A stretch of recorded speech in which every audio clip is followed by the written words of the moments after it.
taringa wakarongo. Vai kia mai! Tarana teita!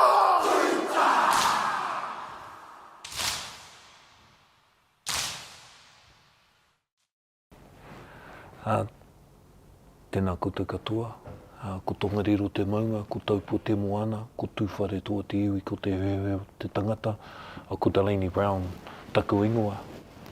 I am Delani. Yeah. And the role that you've took on in this lifetime, especially, you know, we were discussing of how things are coming out of wood or other materials. So how did that came to you? Have you always kind of felt that calling towards creating, or how that happened? It was sort of like an accident. Okay. I thought it was an accident, but my tribal elders knew better, so they were preparing me without me knowing that I was being prepared. Oh, okay. I was sort of helping them since they were getting old. They were needing me to drive them here to their tribal meetings and to carving meetings while they were carving. So just passing information around in a car in a small space. It goes inside, yeah, without you even knowing, because you're driving. You're in a good state of learn to learn. And being a carver has a special meaning in Maori culture, right? Is the transmission of so many stories and legends that are coming into the one piece at the end. Yeah, every carving has a story to it, has a meaning, mostly spiritual meanings. Our ancestors were abstract artisans, so when you think of abstract, you hardly see 5 fingers, you hardly see a physical form. It's before we were physical form. That mattered a lot to them, the unseen. Yeah. So a lot of the artwork, it's not realism. It's abstract, which means it could be done before we took physical form, or not just about our physical selves. Yeah. And let's say when you create, or we were grateful to visit one of the maraes, and it's the carvings, right? At the entrance and inside, it's like a huge encyclopedia of a tribal history. So if you receive an honor, probably it's an honor, right? If they ask you to create that. How does it come to you? You just go with the flow, and then? What I tend to do is usually pray. Prayer opens the door for me. So before every day, before doing a task, what we call karakia. Prayer helps to, through your proclamation or through your power of word. You can call back those ancestors that you're actually going to carve, or those spiritual divinities that you're going to carve, or that spiritual knowledge that you're going to be putting in the carving. We have a direct line to it. So it's just like a file that through your word intonation and through the power of word, you can connect straight to it and have it come through you. I guess like you do with your writing. And I liked, you know, we were just discussing before we started with the interview, how, you know, the society sees you, and I've been here yesterday, so, you know, I noticed how they speak about you. So you are highly respected in the community. Even our hosts, they said, oh, Delani Brown is coming. Oh, we would like to meet him, right? But at the end, you said for yourself, you know, I'm just Delani. And let's say you mentioned my writing. I never associated this is mine. I just always feels like I was just the messenger and the transmitter of something. I don't know, how is that for you? Let's say we have something that is coming to life. What's your relationship to your art? I think like you, I'm an instrument. to share something. So all I'm doing is creating a physical manifestative form of beauty, and taking it from what they call as a dead tree. So it could be firewood, but if I can pull that out of the fire and fashion it into something beautiful that people then look at and it appeals to them in some way, or talks to them in some way, then I'm doing what I'm meant to do, which is helping them be touched by something that's from nature. Nature reaches people in different ways. If it talks to a person, if a person appeals to a certain shape or touches, then you're helping someone connect with nature. So just helping people connect with nature, which is themselves in a way, because we come from there. Yeah, true. And you know, our series is mainly about ancient wisdom for the well-being of a modern man. And this is something which is ancient wisdom to Maori people and tribes, right? So how would you say that, okay, it has a spiritual meaning, of course, it has a story, but on the other side, being able to create and express, this also is, it helps the well-being of a person. Yeah, it helps me breathe. I would be probably not alive today if I didn't do this. So we all have something that we come to earth with. Our ancestors knew it well, so they always knew that when we come to earth, we come with a magic, we come with a gift, and if we can nurture that gift from a child, then they can be the best in the world with that gift, but the usage of it will help many rather than just help themselves. And our elders knew this, so the kaumatos I learned off, they said that in the traditional village, when a baby was born, they would know by talking to the baby in the womb and repositioning it to get it ready to come out. So when the baby did come out, they could pretty much look at the baby and know what its gift was bringing. Really? So the gift could be planting. That's a wealthy person in our culture, someone who can plant and grow things well, because whatever they grow, it's not just food, it's medicine. It's like, it's going to help heal. So we call it rongoa, is the word. A person who sings, they're a wealthy person in our culture, because if a person can sing, if another person's feeling down, that voice can make them feel better, and it can shed some of the dense energy that one picks up, or an experience that one's going through, a low period. So a singer in the traditional village was looked upon as important and of high stature. A woman of the highest importance, because they help perpetuate life.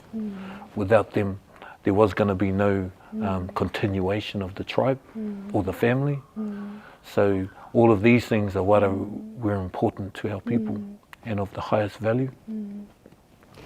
Kimi made us sing yesterday. We were both like, no. And she said, it doesn't matter, just release. And then you should see us, you know, picking up. And when we were driving home, I said, oh, you know, we should do that more often, as you were saying, right? Just to express. And and you are also part of the modern world, right? You live here in the city, so you connect with also. Where would you say that the people of the modern world, so to call it, of the Western societies in the concrete jungles, have lost that connection that was so important to, you know, to being well? That's a hard question, because everybody receives things in different ways. I think what's controlling their life in their own freedom. Many people think they might be free, but how free? So you can only do that by evaluating or assessing what is controlling you to do certain things, whether it's even just having a job that's leading you off somewhere for 8 to 9 hours a day when you could be living and just breathing freely, thinking freely, instead of putting your head down and just roboting out on something. So just the most basic of things of just working for someone else, for a corporation that's just counting figures and trying to stack more chips rather than thinking about who you are. I think if we're ever to connect, anything that takes you away from your essential self is taking you away from the divinity, from the prime source, which is within yourself. So I don't know if that's simple or easy. Thank you so much. If that makes sense. That's the core of everything, you know, and unfortunately so many people think that's so impossible to do, to follow the dream of having a job that is a hobby to you, right? This is also a hobby to you. This is who you are, and it became a job. Yeah, I'm blessed that I'm able to do both two things at once. Yeah. Make a living for my family, provide for my family, but also provide for everyone, because everyone that sees the work, if they are touched by it, then it's blessings all round, and it's pretty hard for everyone to have that joy. Thank you, Delani. And maybe just to conclude this, Aroha, I read a lot about that. There is an amazing lady. She's a psychiatrist, actually, from Maori community somewhere. And she has written a book about 52 statements or ways of Maori wisdom that would be beneficial for the well-being of modern communities. And she called the book Aroha. So can we maybe just conclude the thought for, you know, our green heart warriors in the offices, we were talking about New York, you know, imagine. What's the message that a Maori would bring to the world in a sense of the value that goes with Aroha? Aroha is the compelling component behind creation. It's the foundation of where our culture comes from and where all things come from. So there's many ways of deciphering, discerning and defining Aroha, but one for me would be in written word and in the English word. So if we were to translate Aroha to English, they call it love. That's the source of everything within our culture. Our principles still stem from love. Our morals stem from love. Love, like with the power of word, L-O-V-E, if we were to turn it into an acronym and explain, break that down and chase the word down rather than just going, love is this, which could be something airy, long. Love, if we took the L, that would say, could represent light, O, oneness, V, vitality, because love is vitality, and without vitality we cannot live, so love is life. E, evolving, and it's evolving back to love, because no matter what, our journey here is all about love. If we don't receive that in this journey while we're here, then what use was the whole journey if we can't find and connect with love? Because if it's the source, it's what we require, and it's all we really need to succeed. That's successful.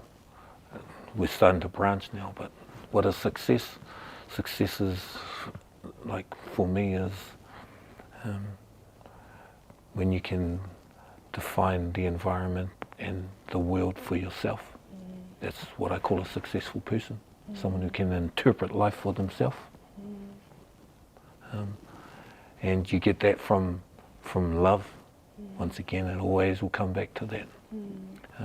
My ancestors on my father's side, our tribe, have a saying, whaia te ara o te hene ngaro kua ngaro, whaia te ara o te ngākau kia ngākau mahaki. That translated means, if you pursue, as defined or interpreted by my elders, if you pursue your path with your mind, you'll go around in circles. If you pursue it with your heart, you'll find ngākau mahaki, you'll find peace because you'll be where you're meant to be. The heart may be the long route, but no matter what, it's the right route. Yeah. Kia ora. I would conclude with that. I'm the lucky one. I'm going to spend the whole day with Delani, so there are going to be many wisdoms. I'm not going to share all. But yes, there are so many hidden messages for all of us that are here if we open our heart to love and be open to receive them, you know. And then they are not hidden anymore. They are just like the pieces of this wood that all hold a beautiful statue that Delani will one day bring out of them, right? We are all like those amazing creations in progress coming out to life, right? And I like this lady. Please finish this one. I will buy this one. Don't sell it. I will ship it to Europe. Or Okay. Thank you so much. And stay with us. We're going to be recording more from Maori. And it's been a very fulfilling conversation. Thank you for that. Te ngā hui. Bye.